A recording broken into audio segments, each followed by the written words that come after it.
अंदर मैसेज भेजे। वहाँ कुछ है सामाजिक तत्वों ने पहले भी कुछ 1-2 मर्डर भी हुए हैं, आपने सुना भी होगा।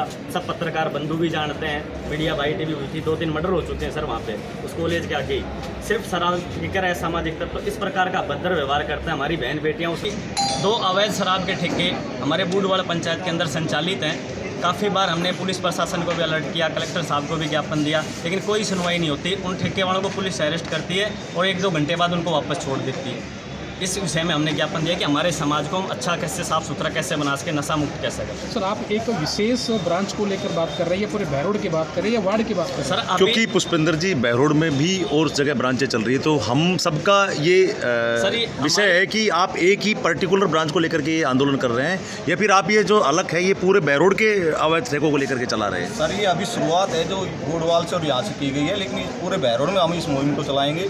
जितनी भी ये अवैध ब्रांच है ये सभी बंद करवाएंगे और सभी युवा साथियों को और उसमें आप सभी पत्रकारों का भी हमें सहयोग देंगे। जयप्रकाश जी, मांडन की बात करें, गंडाला की बात करें, बहुत सारी अवैध ब्रांच है, क्या सभी को बंद करवाने की मुहिम है? बिल्कुल, आज हमने एसडीएम साहब को यही ज्ञापन दिया है कि जितनी अवैध शराब की जितनी ब्रांच है और भी जितने अवैध तरीके से शराब बेचते हैं उन सबको ही बंद करेंगे पूरी बहरोड विधानसभा। अवैध शराब की बात करें तो आप किनको अवैध शराब की दुकानें जो बांधते हैं? जी जो ये ब्रांच गोदाम के नाम से ब्रांच चला रहे हैं, एक ठेका है उसके नीचे एक गोदाम बना सकते हैं, लेकिन 4-4, 5-5, 6-6 ब्रांच चला रहे हैं, उनके बारे में बात करें। क्या कुछ है सरपंच साहब बताएंगे? आपने ज्ञापन भी सौंपा है।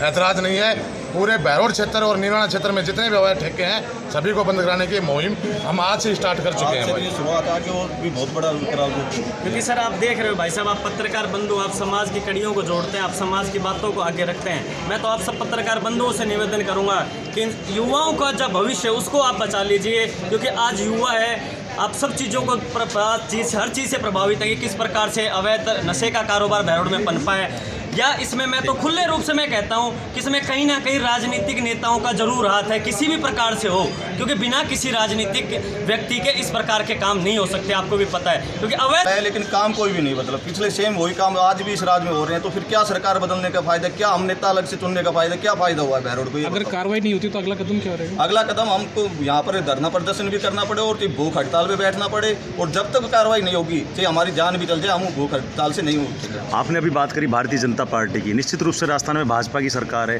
तो क्या आप बहरोड के जो मंडल के जो सदस्य हैं क्या उन लोगों को भी आप अपने इस आंदोलन में शामिल करेंगे? अगर आप मेरे को कहो तो मैं यहाँ के वर्तमान विधायक को आपके व्हाट्सएप की चैट आपको अभी यहाँ पे दिखाऊं, कोई कहना चाहे तो।